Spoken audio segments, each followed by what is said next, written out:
Hello friends, Mousumi's cooking স্টুডিওতে সবাইকে স্বাগত। আজ আমি শেয়ার করব অত্যন্ত সুস্বাদু সম্পূর্ণ নিরামিষ পটল পাসিন্দার রেসিপি। খেতে অসাধারণ হয় আর একটু নতুনত্ব রয়েছে এই রেসিপিতে। তাই নিরামিষ দিনে রুটি বা পরোটা বা পোলাও বা ভাত সব কিছুর সঙ্গে পরিবেশন করা যাবে। একবার এই রেসিপিটা বাড়িতে করে খাওয়ালে তোমার বাড়ির লোক কিন্তু বারবার খাওয়ার জন্য অনুরোধ করবে। আশা করছি রেসিপিটি ভালো লাগবে, তাই পুরো ভিডিওটি দেখার অনুরোধ রইল। এখানে আমি 500 গ্রাম পটল নিয়ে নিয়েছি আর পটলগুলোকে খোসা ছাড়িয়ে নিয়েছি। সম্পূর্ণ খোসা আমি ছাড়াইনি, কিছুটা খোসা রেখে দিয়েছি।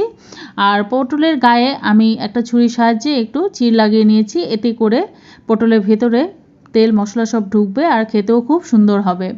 এবার কড়াইতে দিয়ে দিলাম সাদা তেল, আর এতে আমি দিয়ে দেব অল্প একটু নুন আর হলুদ। এবার তেলটাকে বেশ ভালো করে গরম করে নিয়ে আমি প্রথমে পটলগুলোকে বেশ লাল করে ভেজে নেব।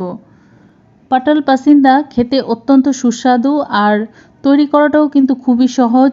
একবার দেখে নিলে এই রেসিপিটা যে কেউ তৈরি করে নিতে পারবে। আর এরকম একটা রেসিপি যখন বাড়িতে তৈরি করবে সবাই কিন্তু তোমার প্রশংসা করবে। দেখো, পটলগুলোকে আমি বেশ লাল করে ভেজে নেব। এভাবে করে পটলগুলোকে ভেজে নিতে হবে। পটলগুলো দেখো আমার বেশ ব্রাউন কালার চলে এসছে। এবার আমি পটলগুলোকে তেল থেকে তুলে নেব। পটলগুলো তুলে নেওয়া হয়ে গেলে এবার আমি মশলাটা রেডি করে নেব। একটা মিক্সার জারে নিয়ে নিচ্ছি 2 টেবিল স্পুন পরিমাণ কাজু, আর এতে আমি দিয়ে দেব একটু ঘন দুধ। আমি হাফ কাপ পরিমাণ দুধ দিয়ে দিলাম, আর দুধটাকে আমি মিনিট 5 ফুটিয়ে নিয়েছিলাম। এবার দেখো আমি খুব মিহি করে পেস্ট করে নিয়েছি। এভাবে স্মুথ করে পেস্টটা তৈরি করে নিতে হবে। আরও একটা মশলা আমি তৈরি করব, তার জন্য নিয়ে নিলাম একটা মিডিয়াম সাইজের টমেটো, 2 টুকরো পরিমাণ আদা, আর নিয়ে নিলাম 4টে কাঁচা লঙ্কা। ঝালটা নিজেদের স্বাদ অনুসারে দিয়ে নেবে। এবার এটাকেও ভালো করে পেস্ট করে নিতে হবে। দেখো পেস্টটা আমার একদম রেডি। এবার এদিক থেকে আমি আবার চলে এলাম রান্নায়। তেলেতে আমি আরও খানিকটা পরিমাণ তেল দিয়ে দিলাম। এবার ফোড়নে দিয়ে দিচ্ছি এলাচ, দারচিনি, তেজপাতা, আর দিয়ে দিচ্ছি একটা গোটা শুকনো লঙ্কা। এবার ফোড়নটাকে বেশ সুন্দর করে ভেজে নিতে হবে।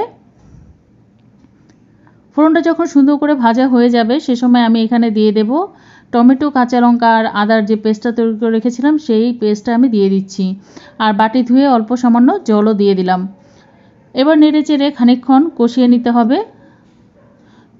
কিছুক্ষণ কষিয়ে নেওয়ার পর আমি এখানে দিয়ে দিলাম হলুদের গুঁড়ো হাফ চামচ পরিমাণ, শুকনো লঙ্কার গুঁড়ো দিয়ে দিলাম হাফ চামচ পরিমাণ, জিরে গুঁড়ো দিয়ে দিলাম হাফ চামচ পরিমাণ, আর ধনে গুঁড়ো দিয়ে দিলাম হাফ চামচ পরিমাণ, আর পরিমাণ মতো নুনও আমি দিয়ে দিলাম। এবার সব কিছুকে নেড়ে চেড়ে ভালো করে কষিয়ে নিতে হবে। মশলাটা যত সুন্দর করে কষানো হবে এই পটল পাসিন্দার টেস্ট কিন্তু ততটাই সুন্দর হবে। তাই অবশ্যই করে মশলাটাকে ভালো করে কষিয়ে নেবে। দেখো মশলাটা বেশ সুন্দর করে কষানো হয়ে গেছে আর তেলটাও কিন্তু উপরের দিকে চলে এসছে। এ সময় আমি এখানে দিয়ে দেব ভেজে রাখা পটলগুলো, আর পটল দিয়ে নিয়ে আরও খানিকক্ষণ সময় ধরে এটাকে কষিয়ে নিতে হবে। ভালো করে কষিয়ে নেওয়াটা কিন্তু খুবই জরুরি। এবার দেখো নেড়ে চেড়ে খানিকক্ষণ কষিয়ে নিয়ে আমি ঢাকা দিয়ে আরও বেশ কিছুক্ষণ সময় এটাকে রান্না করে নেব। আর খানিকটা পরিমাণ জলও আমি এতে দিয়ে দেব।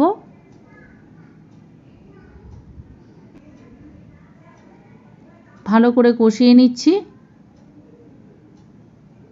মিনিট খানেক কষিয়ে নেওয়ার পর আমি এবার ঢাকা দিয়ে দেব, আর এইভাবে করে আমি রান্না করে নেব আরও মিনিট 5। এতে করে পটলগুলো সুন্দরভাবে সেদ্ধও হয়ে যাবে আর মশলাটা সুন্দরভাবে কষানোও হয়ে যাবে। মিনিট 5 ঢাকা দিয়ে রান্না করে নেওয়ার পর ঢাকাটা খুলে নিয়ে নেড়ে চেড়ে দিতে হবে। মাঝে কিন্তু একটু নেড়ে চেড়ে দিতে হবে যেন নিচে ধরে না যায়, সেই ব্যাপারটা খেয়াল রাখতে হবে। দেখো আমি নেড়ে চেড়ে দিচ্ছি। পটলগুলো কিন্তু অনেকটাই নরম হয়ে এসছে। এবার আমি এখানে দিয়ে দেব দুধ দিয়ে যে কাজুর পেস্টটা তৈরি করে রেখেছিলাম সেটা দিয়ে দেব, আর বাটি ধুয়ে অল্প খানিকটা জলও আমি এতে দিয়ে দেব। এবার নেড়ে চেড়ে দিয়ে আমি ঢাকা দিয়ে এটাকে রান্না করে নেব আরও মিনিট 5। আর এই সময়তে সম্পূর্ণ পটলটা সেদ্ধ হয়ে যাবে, তাই ঢাকা দিয়ে রান্না করে নিতে হবে মিনিট 5। 5 মিনিট পর ফিরে এলাম, আর দেখো আমার মশলাটা কিন্তু সুন্দরভাবে কষানো হয়ে গেছে আর তেলটাও উপর দিকে আবার চলে এসছে। এই সময় আমি আরও খানিকটা পরিমাণ জল দিয়ে দেবো। পাসিন্দা একটু মাখো মাখো খেতেই ভালো লাগে, তাই খুব বেশি জল দেওয়া দরকার নেই। মাখো মাখো হবে এরকম পরিমাণ জল দিয়ে নিলেই হবে। ব্যাস হয়ে গেল। এবার আমি আরও খানিকক্ষণ এটাকে রান্না করে নেব আর ঝোলটাকে একটু টানিয়ে নেব। তার জন্য একটু ঢাকা দিয়ে দেব মিনিট 2-এর জন্য। 2 মিনিট পর ঢাকাটা খুলে নিলাম। রান্নাটা কিন্তু আমার একদম রেডি। পটলগুলো খুব সুন্দরভাবে সেদ্ধ হয়ে গেছে আর গ্রেভিটাও কিন্তু আমি এরকমই রাখবো। 1/2 চামচ পরিমাণ চিনি দিয়ে দিলাম আর দিয়ে দিলাম 1/2 চামচ পরিমাণ গরম মশলা গুঁড়ো আর 1 চামচ পরিমাণ দিয়ে দিলাম ঘি। এবার মিনিট খানেক একটু নেড়ে চেড়ে নিয়ে নামিয়ে নেব। নামানোর আগে অবশ্যই করে কাঁচা লঙ্কা দিয়ে দেবে, এতে করে ফ্লেভারটা খুব সুন্দর হবে। এবার নেড়ে চেড়ে দিয়ে আমি ঢাকা দিয়ে মিনিট খানেক স্ট্যান্ডিং টাইমে রাখবো, তারপর গ্যাসটাকে অফ করে দেব। দেখো আমার গ্রেভিটা কিন্তু একদম রেডি। আমি এবার নামিয়ে পরিবেশন করেও দেখাচ্ছি। গরম গরম পরিবেশন করো রুটি, পরোটা, লুচি বা পোলাও বা ভাতের সঙ্গে। অবশ্যই করে যারা রেসিপি ফলো করে রেসিপি তৈরি করো তারা এই রেসিপিটা ট্রাই করে দেখতে পারো। আশা করছি তোমাদেরও খুব ভালো লাগবে। রেসিপি ভালো লেগে থাকলে ভিডিওটিতে একটি লাইক দিয়ে আমার চ্যানেলটিকে সাবস্ক্রাইব করে রাখার অনুরোধ রইল। চাইলে রেসিপিটি বন্ধুদের সঙ্গে শেয়ার করেও দিতে পারো। আজ তাহলে চলি বন্ধুরা, নতুন কোনো রেসিপি নিয়ে আবার চলে আসবো। ততদিন পর্যন্ত সবাই খুব ভালো থেকো। অসংখ্য ধন্যবাদ এতক্ষণ আমার সঙ্গে থাকার জন্য।